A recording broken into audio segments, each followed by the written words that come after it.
idealist, techie, Stanford grad student in a garage saying, we're gonna make outcomes better. Those companies all fail.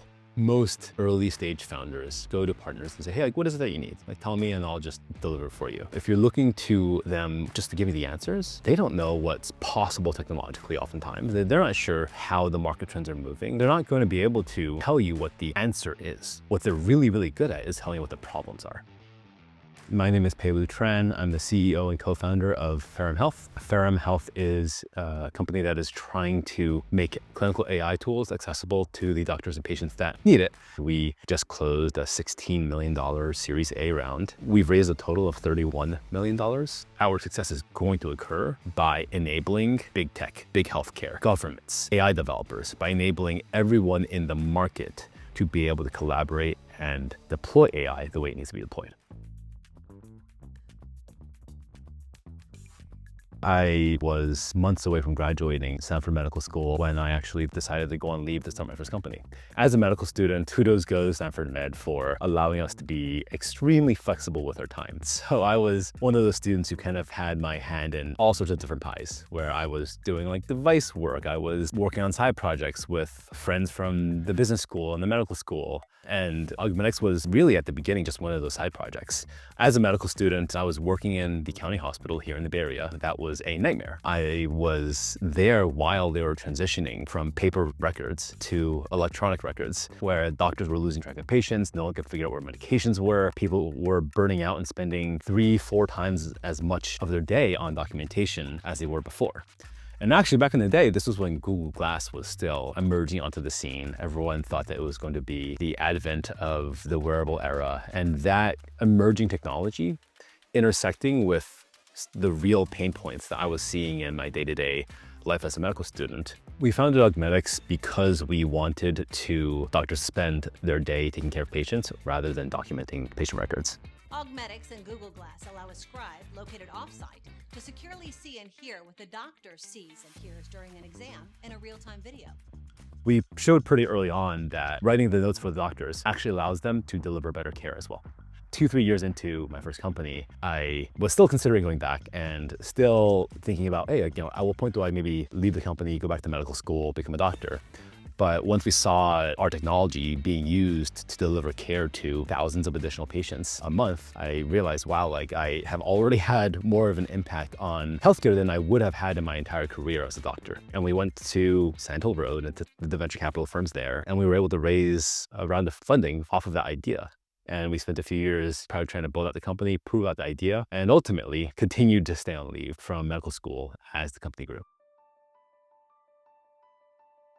So a few years into the Augmedix journey, I think the whole world started to realize that Google Glass probably wasn't going to be a thing. And so we had to figure out, what are we going to do with this company and with this mission if Google Glass isn't going to be a thing and if our company's brand has been built off of that so far. Because we had that really clear mission, because we knew, hey, it's not about the Google Glass, it's about what we believed the glasses could solve for healthcare, that we were able to pivot and pretty rapidly launch tablet and phone-based versions of our software that instead of sitting in a doctor's face, they would bring around, either cart around as a tablet or bring around in their pocket, that still did the same thing. I think what that taught me is that if you go into a new technology looking for a problem, you're probably going to get pretty far, but ultimately fail. And I think the difference between Augmedix, which we were able to continue to grow over time, and a lot of those companies is that we started off as a technology looking for a problem, but we just happened to find a really, really big and important problem. And so that allowed us to stay alive. Moving forward from that, I have become really, really careful around new technology trends. Even AI, the new wave of Gen AI, telemedicine through COVID, all of those boom and bust cycles, they all occur around emerging technologies. They never occur around endemic pain points. And so Gen AI today, yes, it's promising. Yes, it's going to change the world. Is it going to change the world to the scale that everyone's saying it will, at the timeline that everyone's saying it will? Guaranteed not. And it's because we always tend to overestimate these technologies in the near term. Over the long term, they will have an impact, but that long term is longer time frame than any one startup is able to weather.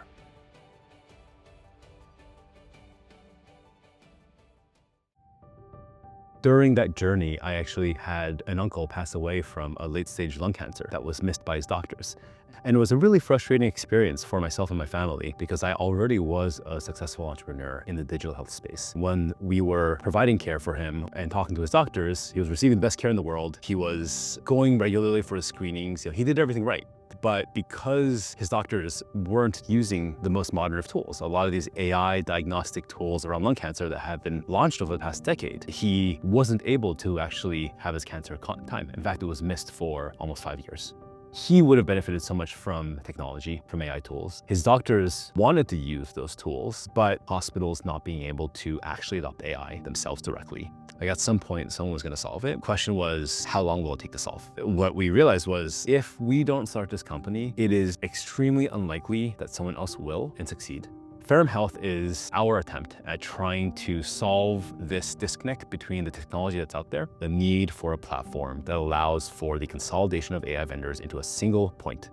Back when we first started the company, I was really skeptical about how good these AI tools actually were. Some patients and some hospitals that we worked with in Asia that we launched our pilot product initially, and that was an open source lung nodule tool. It's something that was made available online for public use. And we ran it for 3 days across their scans. And we basically looked to see how many patients did this model find that the doctors didn't find. And 3 days later, we're like, oh, wow, like there are almost 50 patients here who have very significant findings. It makes the mission of the company just so urgent. We happen to have a tailwind of AI hype that maybe it lasts 1 more year, maybe it lasts 3 more years, but like hype cycles come and go. And so there's going to be a time when that hype no longer is there. But for us, like we solve a real problem that endure over time. At some point, you have to be solving a really important problem or you will never be able to claw your way out of that experimentation early stage. Most early stage founders, first-time founders that I meet are overly focused on building a really good technology product and not enough focus on identifying the exact pain point and problem they're solving. Figuring out what matters, what are the risks that I need to de-risk, and proving that out even manually, right? Like just by doing it with an Excel spreadsheet or with a human being in the background, rather than having to launch the whole product and spending all that money before you've tested out those initial assumptions. COVID was brutal, and this is not a super exciting kind of thing to bring up, but COVID was absolutely brutal. It was especially brutal because the general perspective was, wow, like if you're a healthcare company, you should be doing great. But the actual reality was like most healthcare companies were dying because no one was able to sell unless you were very specifically solving a COVID problem. And really, honestly, like we don't have that much to do with global pandemics. So we're solving an AI deployment issue for health systems, and that just was not a priority. So keeping the team motivated, keeping our investors and stakeholders and customers aligned and engaged and excited about this problem when nobody cared about it for years and years and years was really difficult. More patients died due to delay in care than died from COVID. We're gonna keep focusing on what we're gonna focus on, and we're gonna try to build the best business we can around this and survive until everyone else kind of gets there. I think that easily could have led to the company collapse, but I think what that has allowed us to do, now that AI is hot, now that hospitals are looking at platforms, now that all of our original theses when we founded the company have come to bear, and we've stayed focused on that problem for the past 5 years, is that we are just, again, incredibly well positioned, and we've got such a head start on the broader market. In order to actually succeed as a founder, you've got to be really comfortable with everyone thinking you're wrong for a really, really long time. I still have not seen one example of a massive iconic company where everyone didn't think that they were completely out of their mind for the first few years. A human being, you usually look for societal approval as founders. Like you kind of have to be comfortable, not just not having that, but being able to convince people who otherwise didn't see it the same way you did that you're right. And you do have to just be used to everyone either not knowing what you're talking about or thinking you're wrong, and just comfortable with just over and over and over convincing them of why what you're doing is the right approach and why it's important.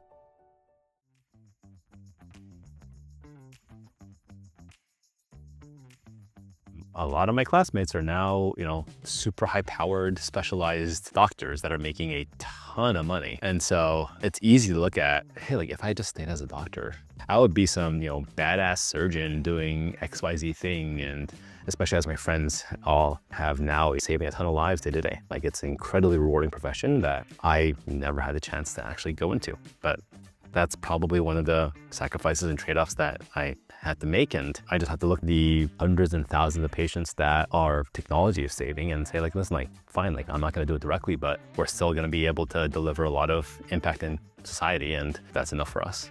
You kind of have to start companies at a young age because your risk appetite goes down as you get older. The downside of starting a company when you're young is the lack of industry knowledge, the lack of industry connections. I think it is much easier to solve those problems just by being diligent and by networking and connecting with people and being open-minded. You can solve those problems as a young person. For first-time founders, it is really, really easy to just go to hospitals, go to partners and say, hey, like, what is it that you need? Like, tell me and I'll just deliver it for you. But the real challenge is like, these are problems that health systems oftentimes don't know how to solve. And so if you're looking to them just to give you the answers, they don't know what's possible technologically oftentimes. They're not sure how the market trends are moving, right? And so they're not going to be able to tell you what the answer is. What they're really, really good at is telling you what the problems are. And so when we go in and we work with hospitals, we always make sure to align around, hey, like what are the problems they're trying to solve? And it's different depending on the hospital. Some hospitals really care about delivering the best care possible to the patients, and they want to use these AI tools for that. Many others care a lot about productivity by being really clear upfront about, hey, we solve the security problem. We solve the patient safety problem. And if those are problems that you have, let us help you. And if they aren't, great, you are not the right partner for us. We're going to go focus our time elsewhere. And that's tough for startups to do because, if you're looking at some revenue and you otherwise don't have it, that can be a really difficult decision to make. But as a result, every one of our customers really love the fact that we solve a problem that they really care about. I think that's been pivotal to us being able to have this trusted advisor relationship with all of our hospital executives. And Ferrum is not going to be able to be the one platform that everyone everywhere in the world uses for everything. Our success is going to occur by enabling big tech, big healthcare, governments, AI developers, by enabling everyone in the market to be able to collaborate and deploy AI the way it needs to be deployed. And so I don't think of Ferrum as this kind of search bar for the internet or as Uber for taxis. I don't think we're going to be this dominant kind of front force. I think that we are building the pipelines, we're building the tooling, the picks and shovels that ideally everyone everywhere is using. And if you can make AI truly fungible, truly liquid, truly zero cost to adopt, then you end up with that future state that I talked about, which is a fundamentally transformed healthcare system.